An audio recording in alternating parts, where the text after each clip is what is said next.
Lalu kedua, itu adanya perkuliahan oleh dosen juga masih absen tugas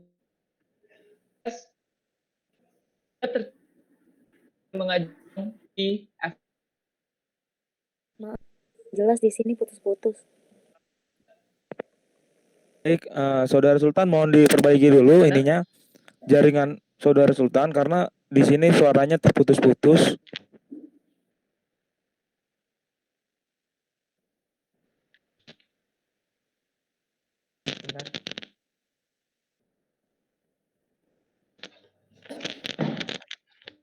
Halo. Ya, baik. Saya kembalikan kembali kepada Saudara Sultan. Oke, baik. Kita mulai dari metode pembelajaran kali ya, moderator. Baik, dilanjut nggak Pak? Dari metode pembelajaran tadi, karena suaranya... Oke, baik. Terima kasih. Ini kita lihat di sini belajar mengajar yang sering digunakan oleh dosen saat kuliah daring dan juga metode belajar mengajar yang untuk mahasiswa, perspektif mahasiswa mengenai efektivitasnya. Jadi kita melihat di sini mengenai persentase itu sendiri dari hasil survei yang kita sudah dalam responden, metode belajar mengajar daring yang sering digunakan oleh dosen, tugas plus absen 32%, dan materi perkuliahan plus tugas 25%. Sedangkan melihat dari perspektif mahasiswa, efektivitas belajar mengajar yang diinginkan yaitu materi perkuliahan plus diskusi, video pemaparan materi dan dari dosen 23%, dan live streaming pemaparan materi kuliah 18%. Nah, dari sini kita dapat melihat bahwa perlu adanya regulasi belajar mengajar secara general dari kebijakan kampus, kebijakan dalam belajar mengajar online, yang nantinya disesuaikan oleh dosen, sehingga tidak adanya bentuk eksplorasi dalam bentuk belajar mengajar yang terlalu berlebihan. Dari sini kita meminta juga kedua ada mengenai kontrak perkuliahan online yang membahas tentang belajar mengajar, metode belajar mengajar, yaitu meliputi absen, tugas, UTS, dan UAS, sehingga terciptanya belajar mengajar online yang lebih efektif. Selanjutnya di sini kita dapat melihat dalam satu minggu ada berapa tugas online yang didapatkan mahasiswa, dan di sini ada juga kendala serta waktu prioritas. Baik, dari hasil persentasenya kita melihat bahwa saat ini mahasiswa mendapatkan tugas dalam waktu 1 minggu yaitu 4-6 tugas, sekitar 53%. Terus 1-3 tugas 23%, 7-10 tugas itu 19%, dan 10 tugas lebih itu 5%. Melihat dari segi prioritas dalam mengerjakan tugas kuliah dan aktivitas lainnya, dominan persentase tertinggi adalah menjawab sulit, 46%. Dan kendala mahasiswa dalam mengerjakan tugas online, dominan persentase tertinggi yaitu persen dan tugas banyak 40%. Oleh karena itu, kami meminta untuk dosen agar berekspektasi tinggi terhadap mahasiswa dalam pencapaian kuliah selama 1 semester di saat pandemi COVID-19, yang saat ini fisik dan mental kondisi mahasiswa ataupun masyarakat sedang tidak membaik dikarenakan wabah virus ini. Dari beberapa keterbatasan mahasiswa dalam mengerjakan tugas, yaitu aktivitas di luar yang tidak bisa ditinggal, yaitu mahasiswa sambil kerja, tugas banyak, sarana pribadi, dan deadline waktu pengumpulan tugas singkat. Perlu menjadi pertimbangan untuk kampus dalam mengambil langkah kebijakan untuk seluruh mahasiswa yang mengikuti perkuliahan online mendapatkan kompensasi nilai minimal B. Mengikuti perkuliahan online dengan baik dan memenuhi tugasnya dapat diberikan nilai A. Dan di sini kami mendapatkan referensi best practice kampus yang sudah menggunakan kebijakan mengenai minimal nilai B ini, yaitu Unsika dan juga Atmajaya. Lalu selanjutnya, di sini kami melihat provider, jadi kami juga mensurvei provider apa yang digunakan oleh teman-teman mahasiswa. Telkomsel 24%, WiFi 20%, Tri 20%, Indosat Ooredoo 14%, XL 11%, dan Smartfren 7%, lainnya 4%. Ini kita melihat dari jumlah pengeluaran selama 2 minggu, uang kuota yang dikeluarkan teman-teman mahasiswa, tokatnya 2 minggu, karena pada saat itu kuesioner ini dibuat saat keluarnya surat PJJ mengenai 2 minggu kuliah daring. Itu ada perpanjangan selama 1 semester. Jadi di sini 1% pengeluaran uang selama 2 minggu, dominan persentase tertinggi yaitu 55.000 sampai 100.000. Lalu di sini kuota internet yang digunakan dalam 1 minggu mengikuti kuliah daring, dominasi tertinggi itu 5 sampai 10 giga, yaitu 30%, dan juga 2 sampai 4 giga, yaitu 28%.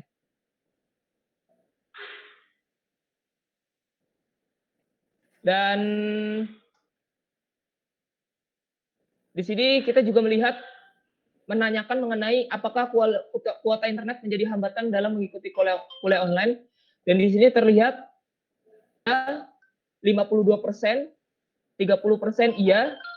Dan di sini kami menanyakan, perlukah ada free access internet di kuliah online? Dan di sini terlihat 83% menjawab sangat perlu.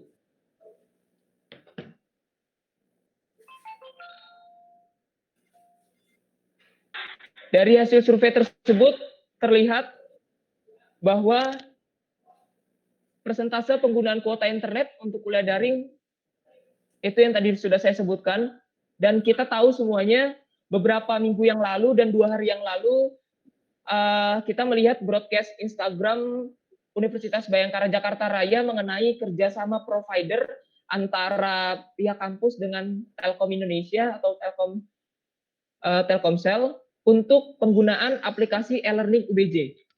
Namun Bapak Ibu yang terhormat, kita terlihat bahwa e-learning via UBJ masih sedikit diminati oleh dosen, terlihat dari persentase hanya 19% dari respon 1.705 mahasiswa. Penyesuaian menggunakan media belajar itu sendiri. Lalu kedua, mahasiswa ini menggunakan SIM card yang bervariasi, tidak hanya menggunakan satu provider. Oleh karena itu perlu kami meminta adanya fasilitas kuota internet secara merata. Karena kita melihat bahwa kuota internet ini saat ini menjadi urgensi ataupun menjadi media utama dalam pembelajaran itu sendiri. Baik, mungkin gitu saja Mas Rido, saya kembalikan. Terima kasih. Baik, terima kasih untuk Saudara Sultan atas pemaparannya tadi mengenai keefektifan belajar mengajar selama kuliah daring ini. Untuk lebih lanjutnya mungkin bisa langsung ditanggapi oleh Bapak atau Ibu dari jajaran rektorat untuk menanggapi hasil dari angket atau kuesioner yang telah dilakukan oleh teman-teman mahasiswa. Untuknya dipersilakan untuk Bapak atau Ibu. Ya, terima kasih Mas Sultan atas presentasinya. Kami apresiasi sekali. Tadi menggunakan Google Form ya Mas Sultan ya? Apa namanya? Surveinya ya? Iya, betul itu, Bu. Ya, menggunakan Google Form. Oke, 205 mahasiswa compare to 8.000-an mahasiswa yang 8.000 sampai 10.000 yang mahasiswa kita punya ya. Yang pertama, saya akan menanyakan beberapa hal dulu. Apakah teman-teman sudah tahu mengenai surat edaran dari Pak Rektor, surat edaran nomor 1, nomor 2, dan petunjuk pembelajaran pada saat tanggal 17 ada surat edaran mengenai kesiapsiagaan dan tindakan pencegahan penyebaran infeksi COVID-19, ada surat edaran nomor 1, ada surat edaran nomor 2, ada juga nomor 3 sebenarnya, tapi yang detail khusus membahas mengenai aktivitas perkuliahan online di surat edaran nomor 2 dan juga petunjuk pembelajaran. Apakah sudah tersosialisasi belum? Ya, Dari baik. teman-teman? Baik, langsung ditanggapi dari Ya, teman-teman. Untuk surat edaran itu sudah kami bacakan terhadap poin-poin. Sebentar juga kami akan melihat kembali mengenai surat edaran tersebut. Oke, pada intinya pembelajaran kuliah online ini kan sifatnya kan memang mendadak karena pandemi COVID yang sama-sama tidak kita harapkan. Jadi kami semua juga berdiskusi pada saat sebelum Maret itu, pertengahan Maret untuk menyelesaikan langkah-langkah. Salah satunya bisa dilihat di surat edaran Pak Rektor nomor 2, pembelajaran daring dapat diakses melalui via siaubaraja. Dan di sana bisa dilihat juga tentang bicara mengenai video tutorial e-learning itu juga sudah tercantum di website kita, video tutorial baik buat dosen ataupun buat mahasiswa, bahkan dari teman-teman IT pun juga sudah membuka hotline untuk teman-teman tanda kutip kalau ada diskusi mengenai pembelajaran online. Itu yang pertama. Yang kedua, apakah sudah tersosialisasikan mengenai petunjuk pembelajaran kuliah online di Universitas Bhayakarya Jakarta tanggal 16 Maret? Pernah membaca? Sebelumnya yang mana Bu? 16 Maret? Sorry, petunjuk pembelajaran daring online di Yang dari setiap fakultas tersebut Bu? Yang secara dari Universitas Bhayangkara atau ini menyangkut mengenai fakultas? Oke, mungkin saya bantu sedikit menginformasikan bahwa di sini Boleh. Oke, dosen diutamakan menggunakan platform di e-learning ubaraja.ac.id. Tapi karena saat ini sifatnya tanda kutip tadi, sambil mensosialisasikan, kita bisa menggunakan alternatif lain, di mana dosen dapat menggunakan platform Google Classroom, Edlink, Edmodo, Slack, dan Asana. Kita sama-sama tahu bahwa tidak semua dosen mempunyai literasi IT yang sama. Mungkin itu yang menyebabkan terjadi beberapa keragaman fasilitas metode mengajar. Ya, mahasiswa pun juga sama. Mahasiswa juga masih sama-sama tanda kutip beradaptasi dengan metode pembelajaran yang terbaik dan tertepat untuk teman-teman semua. Mengenai hal ini memang masih kembali ke dosennya, tapi dari kami sudah membuat aturan secara detail, baik dari rektorat, mengenai petunjuk pembelajaran daring online di Universitas Bhayangkara Jakarta Raya. Nanti dicek ya Mas ya. Termasuk tadi mengenai video tutorial dan sebagainya, itu semua sudah tercantum di website Ubarajaya dan bisa dicek kembali satu-satu.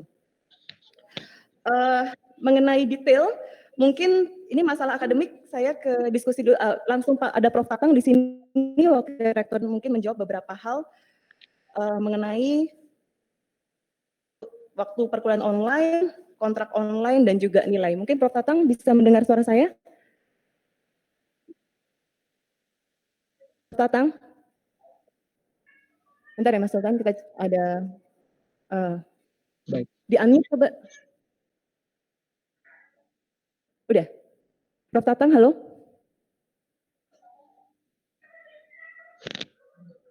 Oke, bentar ya. Coba cek lagi. Masih di online nggak, Prof. Tatang? Operator. Masih Bu. Di-unmute, Prof. Tatang? Bisa di-unmute dari admin? Oke. Oke. Selain nunggu Prof. Tatang, mungkin kita akan mencoba mendiskusikan beberapa hal. Balik lagi, kita akan beranjak dari poin 1 sampai 7 aja ya, atau dari presentasi tadi. Sebenarnya sama kan isinya? Iya. Iya, Mas Sultan. Jadi kita diskusinya satu-satu dulu, biar terstruktur. Kita akan mulai dari yang, kalau yang keselarasan dan sebagainya saya sudah jelaskan, mungkin nanti dicek dulu ya, yang sifatnya detail dan sudah tersedia, dicek di website, dicek di surat edaran, dan juga petunjuk pembelajaran online. Bentar. Baik. Mungkin Prof. Tatang nggak tahu cara meng-unmute nih. lagi di Oke, yang pertama meminta kompensasi absensi perkuliahan ya. Proses pelajaran sampai akhir semester mendapatkan absensi penuh sebagaimana mestinya. Mungkin dari fakultas dulu yang bisa menjawab. Mungkin Halo? ya, Prof. Tatang Ya, hadir? suara saya bisa didengar? Baik, bisa, Pak. Bisa, Prof. Tatang. Oke, Mungkin di sini kita mulai diskusi dulu di bidang akademik. Ada Prof. Tatang di sini, mungkin teman-teman baru tahu atau belum mengenal, beliau adalah wakil rektor di bidang akademik. Yang kita akan mulai mendiskusikan poin-poin utama mengenai akademik. Mungkin monggo Prof. Tatang, silakan. baik, terima kasih. Assalamualaikum warahmatullahi wabarakatuh. Waalaikumsalam warahmatullahi wabarakatuh. Adik-adik mahasiswa, di sini ada beberapa yang bisa saya lihat, ada Presiden Mahasiswa, Ketua Dewan Perwakilan Mahasiswa, dan masing-masing dari fakultas. Selamat pagi, salam sejahtera. Kita semua harus bersyukur bahwa pagi hari ini kita diberi kesehatan dan diberi kesempatan untuk bisa berdiskusi bersama berkaitan dengan wabah pandemi COVID-19 ini yang mau tidak mau sebagai lembaga perguruan tinggi kita harus melakukan penyesuaian dan mematuhi apa yang ditetapkan dan digariskan oleh pemerintah pusat, dalam ini adalah Kemendikbud. Adik-adik mahasiswa, perlu diketahui bahwa Universitas Bhayangkara sudah melakukan antisipasi begitu ada edaran dari Kemendikbud dan juga dari pemerintah DKI Jaya dan Bekasi juga, sehingga pada akhirnya kami menerbitkan surat edaran rektor 1, 2, dan 3 yang semuanya dimaksudkan untuk menyikapi, menindaklanjuti apa yang terjadi terkait dengan pandemi COVID-19 ini. Adik-adik mahasiswa yang bersemangat, saya yakin bahwa Anda semua masih tetap bersemangat untuk menjunjung tinggi norma-norma akademik. Dan di sini izinkan saya, kebetulan saya adalah Wakil Rektor 1, jadi yang belum kenal mungkin ini karena saya juga baru menjabat di baru tahun ini. Saya akan mencoba menanggapi beberapa hal yang memang terkait dengan aspek akademi gitu ya. Tadi Mas Aziz sudah memaparkan hasil dari survei terhadap semua mahasiswa yang kebetulan responnya ada sekitar 1.800-an kurang sedikit mungkin ya. Dan itu kami apresiasi sekali bahwa ada upaya serius dari teman-teman atau adik-adik mahasiswa untuk mencoba menyikapi proses pembelajaran yang kita sesuai dengan edaran rektor berubah menjadi pembelajaran daring yang tentunya kita yakin semua dan kita sadari ini semua tidak pernah kita bayangkan. Walaupun memang sudah ada platform dari Universitas Bhayangkara untuk menggunakan e-learning dalam proses pembelajaran, tapi itu belum secara efektif diterapkan, yang nanti ke depan memang ada rencana penggunaan itu basisnya paling tidak ada sekitar 25% gitu ya. Tapi ternyata situasinya mendadak seperti ini, yang mau tidak mau akhirnya harus kita terapkan. Itu yang harus kita sadari semua. Jadi seperti disampaikan oleh Bu Pepi tadi, bahwa kita semua tidak pernah mengharapkan ada kejadian luar biasa ini. Nah, adik-adik mahasiswa yang saya yakin sangat bersemangat dan sangat respon terhadap perkembangan yang ada. Saya akan coba menyikapi dari aspek-aspek 7 hal yang disampaikan ini atas pernyataan sikap yang berkaitan dengan murni akademik ya, nanti yang berkaitan dengan keuangan segala biar Pak Warek 2 ya, karena nanti saya tidak mau ranah itu akan saya masuki. Yang pertama, pernyataan sikap yang pertama, bahwa adik-adik mahasiswa menuntut untuk absensi penuh. Nah, saya memberi catatan bahwa kita sebenarnya kan sudah pernah kuliah konvensional 3 kali tatap muka, betul ya? Betul nggak? Sebelum akhirnya kita berubah daring, betul ya? Nah, kalau dengan sepertinya adik-adik mahasiswa juga menyadari yang 3 kali tatap muka pertama juga tidak bisa langsung dianggap penuh semua, kan ada juga yang tidak masuk dan sebagainya. Sehingga menurut saya apa namanya, para dosen itu sebenarnya sudah aware dan sudah menyikapi dengan baik, sudah bijaksana, dan mereka tentunya tidak akan apa namanya, mengabaikan kondisi ini. Sehingga, menurut saya biarkanlah kita jalan, dengan, proses, absensi, yang konvensional dan, daring gitu ya. Tidak perlu, langsung dianggap penuh, karena nanti kalau kita tetapkan ada penuh, malah banyak yang nggak masuk, nggak aktif, terus dianggap penuh, kan jadi juga nggak fair. Itu yang pertama. Jadi, saya, sebagai Warek 1 tentu sangat mengharapkan teman-teman dosen yang adik-adik semua pasti memahami teman-teman dosen itu ada, yang istilahnya gaptek sama sekali terhadap, apa namanya, pembelajaran online, ada yang sangat canggih gitu ya, sehingga variasinya mungkin sama dengan mahasiswa seperti disampaikan oleh Bu Pepi tadi.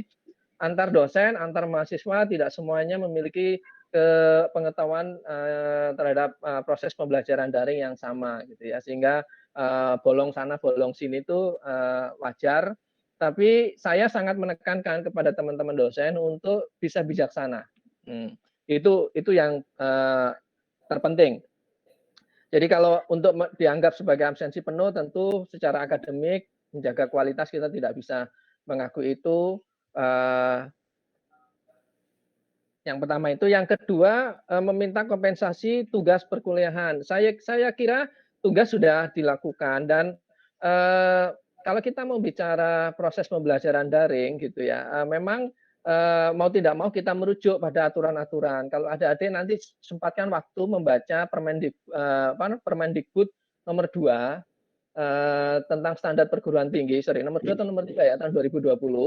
Di sana juga disebutkan bahwa satu SKS itu, eee, muatannya adalah 50 menit pembelajaran, berbasis konvensional di kelas, ada 60 menit tugas struktur dan, 60 menit yang kaitannya dengan, apa namanya, Mandiri. kegiatan mandiri.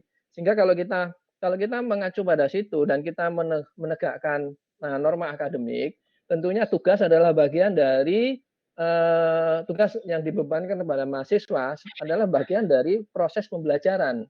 Nah, tentunya kalau kita kembali kepada, tuntutan adik-adik untuk mendapatkan minimal nilai B gitu ya, bagi yang, apa namanya, saya coba baca lagi ini, bagi yang mengikuti pembelajaran akhir semester. Nah, yang jadi masalah tadi kalau misalkan ternyata di poin A nggak terpenuhi, kalau dia nggak pernah masuk sama sekali, nggak pernah aktif, nggak pernah termonitor, kan jadi tidak fair juga. Sehingga, kami memberi kewenangan sepenuhnya kepada dosen dan tentunya kami sangat mengharapkan kebijakan, dari para dosen untuk bisa memahami kesulitan-kesulitan dan hambatan yang, adik-adik mahasiswa hadapi dan juga dosen hadapi. Jadi sekali lagi, permasalahan kesulitan proses pembelajaran daring ini tidak hanya ada di adik-adik mahasiswa, tetapi juga ada di para dosennya. Itu yang harus dipahami. Yang berikutnya yang harus saya, sampaikan adalah keselarasan media belajar, secara online. Ini sesuai disampaikan oleh Bu Warek 4 tadi, memang, kita sudah memberi apa namanya, edaran, Unstaf memberi edaran bahwa sebisa mungkin Pak menggunakan e-learning, platform e-learning Ubara, tetapi jika memang itu tidak bisa, dan, tidak bisa sepenuhnya dimanfaatkan oleh, secara efektif, teman-teman dosen dan mahasiswa bisa menggunakan model pembelajaran online, bahkan WA group pun tidak dilarang, gitu ya, WA group juga tidak dilarang. Jadi, itu terus, regulasi RPS, sebenarnya RPS kita yang standar itu kan RPS konvensional. Nah, RPS berbasis online tentu sebenarnya tinggal menyesuaikan saja dari RPS yang konvensional, dan tentu karena ini adalah sangat mendadak, teman-teman dosen, juga butuh waktu kalaupun toh harus mengubah dengan menyesuaikan ini. Saya yakin, teman-teman dosen sudah secara fleksibel gitu ya, secara fleksibel, secara bijaksana sudah bisa melakukan penyesuaian yang memang butuh waktu, butuh waktu. Jadi, tidak bisa kita, langsung, apa namanya, instan, kecuali kalau memang ada rujukan seperti yang apa namanya, teman-teman Anda yang di mana, di Universitas Terbuka yang memang sudah, dari awal sudah menggunakan model pembelajaran berbasis daring. mengenai ketentuan waktu, mengenai ketentuan waktu dan KRS memulai kontrak kerja, saya yakin ada kerjasama yang baik mestinya gitu ya antara dosen dan mahasiswa untuk mencoba melihat kembali kontrak kerjanya.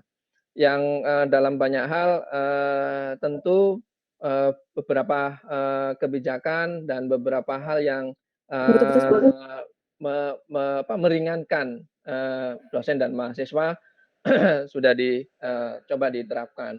Adik-adik sekalian, ada hal yang harusnya kita patut semua syukuri bahwa apa yang terjadi di kita semua di Universitas Bhayangkara ini saya yakin masih lebih baik dari sebagian besar yang terjadi di perguruan tinggi lain yang dialami oleh mahasiswa dan dosen yang keterjangkauan terhadap dunia internet itu tidak sebaik kita yang ada di pusat pemerintahan ya yang di sekitar Jabodetabek. Sehingga mau tidak mau kita tetap harus bersyukur, itu yang harus kita tegaskan, kita tetap harus bersyukur masih bisa melakukan komunikasi, bisa menjalin proses pembelajaran.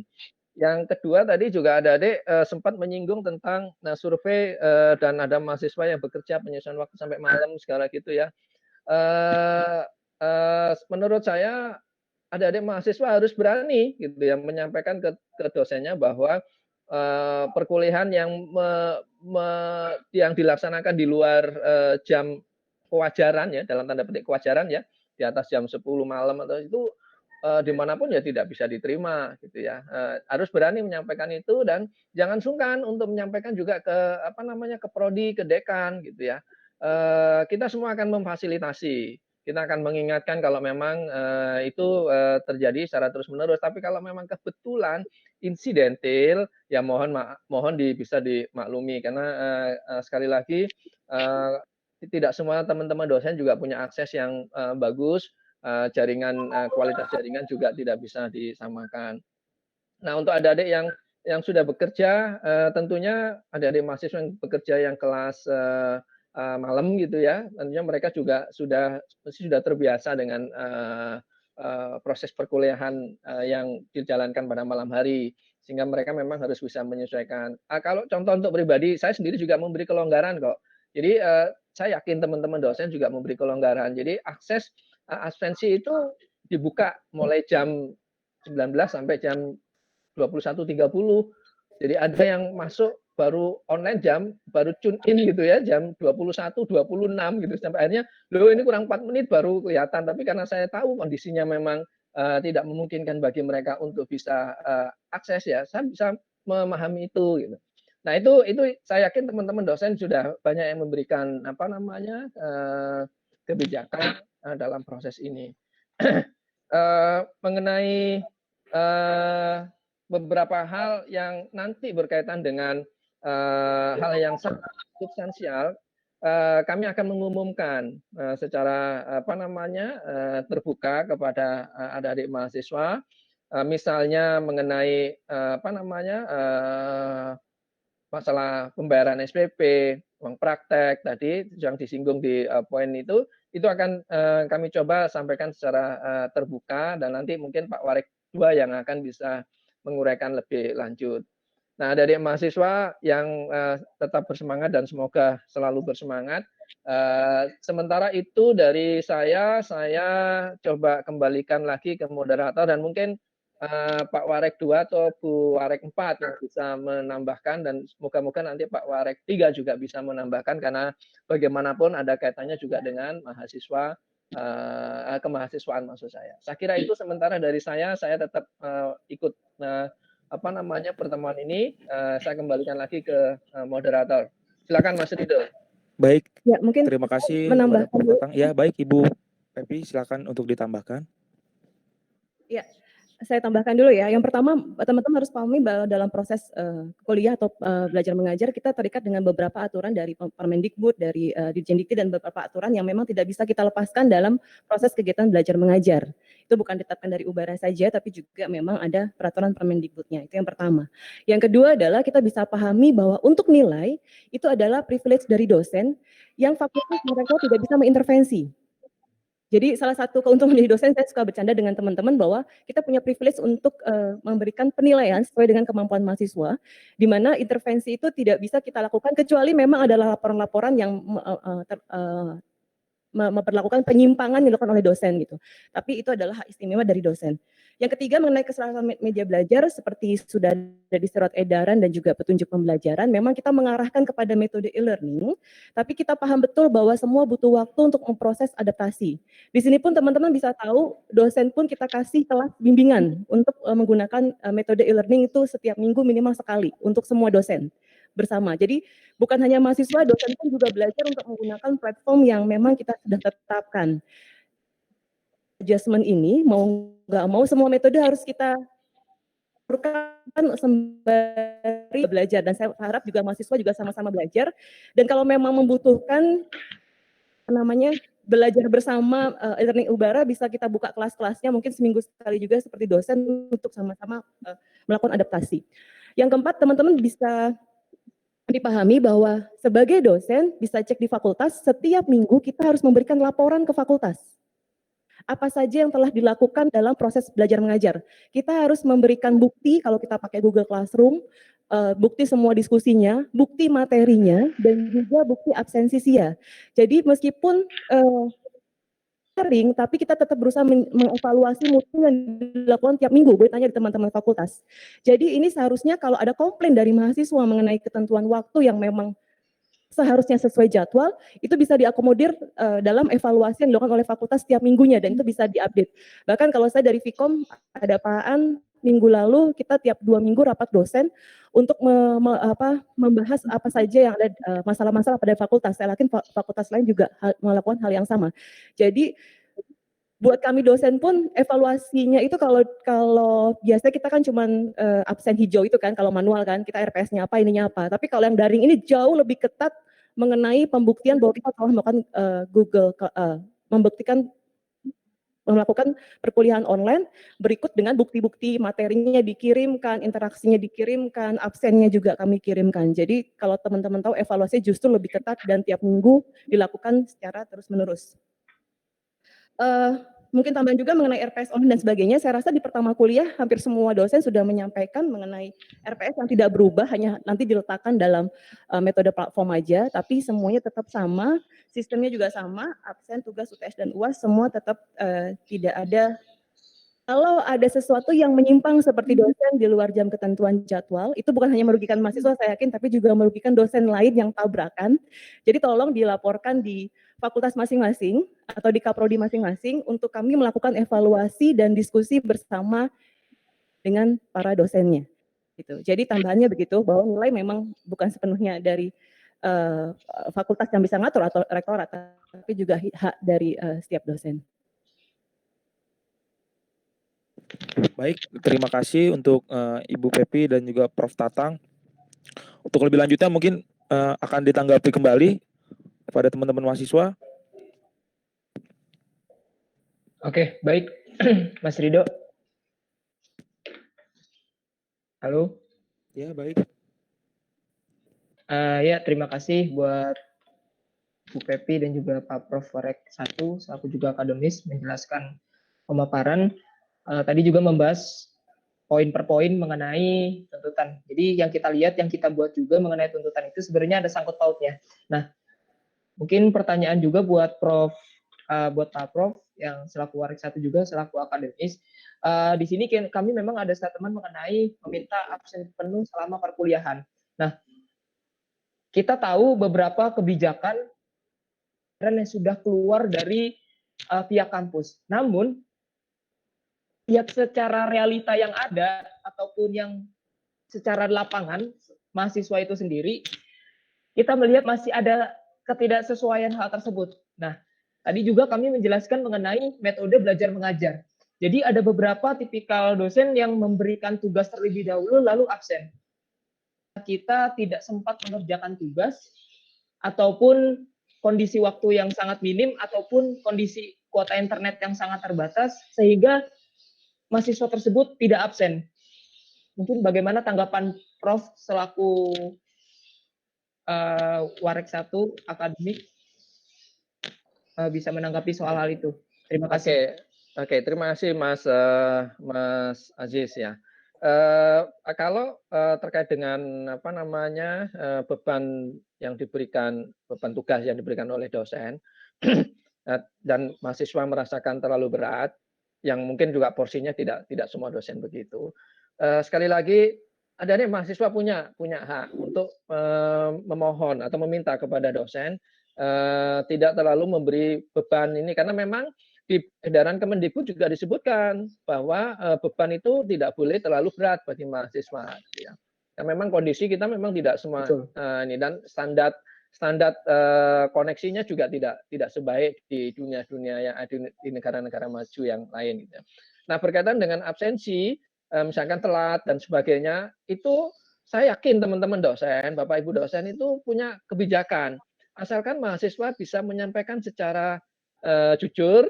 Jadi Pak Rektor sering kali gitu ya, saya sampaikan di forum ini, Pak Rektor sering kali menegaskan bahwa kejujuran itu lebih penting gitu. Jadi kalau memang apa namanya yang ditemui kendalanya adalah koneksi internet tidak bagus dan sebagainya, sampaikan aja kepada dosen. Saya yakin kok Bapak Ibu dosen itu bisa menerima itu. Dan apa namanya, kalaupun masih tidak bisa diterima, ada kebuntuan, nah silakan dilanjutkan ke Kaprodi. Kalau prodinya masih belum juga bisa mampu untuk menyelesaikan, bisa ke dekan. Terakhir adalah ke Warek 1 gitu, ke saya gitu. Karena bagaimanapun saya punya tanggung jawab untuk menjamin bahwa proses belajar mengajar ini yang karena memang kondisinya tidak terlalu memberatkan mahasiswa. Jadi saya kira itu jawaban dari saya. Mungkin dari Bapak Ibu Dekan yang lain yang bisa menjawab, memberikan masukan, silahkan. Izin. Di sini ada Pak Aan Dekan Fikom yang memberikan Baik. tanggapan. Assalamualaikum Oke, silakan. warahmatullahi wabarakatuh. Waalaikumsalam warahmatullahi wabarakatuh. Yang teman-teman ada Mas siapa, Riko moderator ya? Rido, Mas Rido, kemudian Rido, ada Pak. Ya. Ketua BEM Hukum siapa, Mas Zaki ya. Terus ada Ajis BEM Fikom, Sultan Ajis BEM. Kemudian ada siapa, Mbak Nadia Ekonomi kalau nggak salah. Iya. Ya. Terus Mas Kurniawan dan Mas Muhammad, Mas Dimas di psikologi. Teman-teman sekalian, izin memberikan sedikit tanggapan berkaitan dengan beberapa hal yang teman-teman sampaikan melalui surat pernyataan. Saya ingin mempertegas bahwa situasi yang kita alami memang situasi sulit, tanda kutip, sehingga memaksa kita, baik kita sebagai pengelola maupun mahasiswa, untuk mengikuti pembelajaran daring ini. Apapun kondisinya, suka tidak suka, mau tidak mau kita harus belajar daring. Kenapa? Karena proses akademik tetap berjalan, gitu kan? Nah, hanya saja dalam pelaksanaan pembelajaran daring ini memang saya yakin tadi aspirasi mahasiswa semua tadi yang tadi Mas Sultan Aji sampaikan, semua bicara soal kondisi yang idealnya kita harapkan seperti ini gitu. Nah, kemudian kita juga pihak Universitas Bayangkara juga bicara soal realita idealnya itu seperti apa, kita paham semua begitu. Hanya saja melihat kondisi tadi, beberapa keterbatasan yang dialami, kami akui, misalnya saya di Prodi Fikom, keterbatasan bukan hanya dialami oleh mahasiswa, bahkan kami dari dosen pun ada keterbatasan. Nah, kalau keterbatasan itulah yang kemudian di universitas tangkap melalui berbagai kebijakan yang otomatis sekarang sudah sedemikian rupa diatur dan disebarkan melalui beberapa edaran, bahkan petunjuk teknis yang ada di Universitas Bayangkara. Nah, saya melihat di 2 minggu pertama kemarin saya sepakat sekali dengan hasil survei teman-teman bahwa tugas mahasiswa itu cenderung banyak. Saya sangat sepakat. Kemudian karena itu yang keluhan yang kami tampung juga di Prodi, sehingga kemarin kami juga sudah rapat di Prodi dengan dosen-dosen juga. Nah, ternyata salah satu hal yang perlu kita semua pahami, 2 minggu pertama itu tugas banyak. Kenapa? Karena ternyata di hampir semua dosen di masa itu, ya kan, di masa tanggal itu juga memberikan tugas karena memang waktunya memberikan tugas. Kalau dihitung persentase tugas ya, kalau nggak salah tugas itu maksimal 5 dalam 1 semester, betul ya teman-teman ya, dalam RPS. Betul. Karena kuliah daring kaget gitu kan, karena sontak kaget, jadi minggu pertama itu benar-benar jadi semuanya kebanyakan tugas. Saya sepakat sekali tadi. Nah, sehingga antisipasi dan upaya kami di prodi, kami sudah melakukan evaluasi teman-teman, perlu saya sampaikan kepada dosen-dosen di semua prodi dan semua di tingkat universitas sudah melakukan evaluasi untuk mengantisipasi hal itu terjadi. Nah, memang salah satu kendalanya tadi karena di minggu ketiga dan keempat itu pertama kali kita menggunakan daring, jadi utama dosen. Nah, sehingga ke depan kami sudah antisipasi itu, sehingga ke depan mulai dari selesai UTS saya yakin itu tidak akan terjadi lagi penumpukan tugas yang sampai 5 sampai 7 itu, karena sudah dihitung berdasarkan porsi RPS masing-masing. Itu pertama soal apa? Itu. Jadi kami juga sudah melakukan evaluasi kepada dosen dan juga bagaimana mengantisipasi itu. Kemudian soal tadi permintaan absensi mahasiswa, saya yakin teman-teman juga sepakat bahwa kita tetap harus mengedepankan asas keadilan. Nah, kita juga tahu bahwa kita, pihak universitas dan teman-teman, saya yakin teman-teman kuliah di Ubara juga ingin mendapatkan kualitas terbaik. Nah, di kondisi ini kita pengelola universitas dan juga teman-teman mahasiswa serta dosen akan kualitas terbaik dengan segala keterbatasan yang kita punya. Salah satunya lewat itu. Jadi tidak mungkin kita bisa tanda kutip mengakomodir semua orang yang tidak hadir, tidak terlibat langsung dalam proses pembelajaran untuk mendapat diakui sebagai kehadiran. Itu asas keadilan tidak akan muncul di teman-teman mahasiswa. Saya yakin mahasiswa bicara soal keadilan dan sebagainya jauh lebih lebih paham begitu. Nah, itu yang kedua. Nah, jadi saya perlu tegaskan bahwa kami juga pihak fakultas juga sudah melakukan evaluasi dan sepakat dari hasil survei yang teman-teman sampaikan. Tapi memang kendala utama kita memang di hambatannya tadi di proses pembelajaran yang di awal pertemuan tadi, memang semua hampir tugas yang dikasih karena semuanya gagap gitu kan, tanda kutip begitu. Nah, kalau bicara soal ideal, ini saya petakan kondisinya. Bicara soal ideal, pertama, idealnya kita itu memang menggunakan e-learning Ubara Jaya. Sepakat nggak? Teman-teman, sepakat. Itu pertama.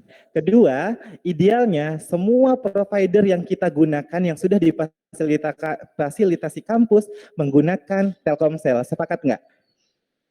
Untuk mudah kita, benar nggak?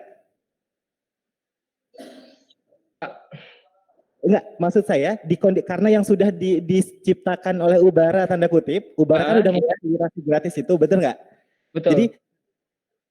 Jadi kurang lebih kalau kita pakai learning Ubara Jaya, terus pakai Telkomsel, berarti proses perkuliahan jauh lebih simpel, benar nggak sih? Betul. Tidak demikian. Kondisinya tidak demikian. Kondisinya di lapangan beragam variasi yang kita pakai platform, beragam provider yang kita pakai. Tentu setiap provider dan hal yang kita pakai itu punya konsekuensi terkait dengan hambatan dan keunggulan masing-masing. Nah, ada gap sebenarnya teman-teman yang harus sama-sama kita akui sehingga nanti pihak universitas sudah mempertimbangkan kebijakan-kebijakan terkait untuk mengantisipasi hal itu. Ini perlu saya sampaikan. Jadi ada gap antara kebutuhan mahasiswa dan juga kebutuhan dosen. Ini perlu saya sampaikan supaya kita sama-sama memahami itu dan berdiri di posisi yang sama. Mahasiswa kan pengen semuanya itu real, pengen dijelaskan lewat video, dijelaskan secara langsung, betul nggak? Iya. Sultan. Baik. Betul ya. Nah, dosen pun pengen hal yang sama, betul nggak? Dosen pengen menjelaskan siapa sih, saya yakin semuanya sekarang kangen kampus, benar nggak sih? Betul nggak? Nah, tapi di kondisi ini semuanya jadi terbatas gitu kan. Nah, sehingga dosen pengennya live, mahasiswa pengennya live, tapi satu kendala yang jadi hambatan utama, saya yakin ini jadi hambatan utama terkait dengan kuota, benar nggak?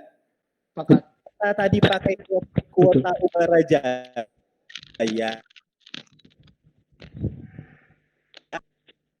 ya. Pakai kuota Telkom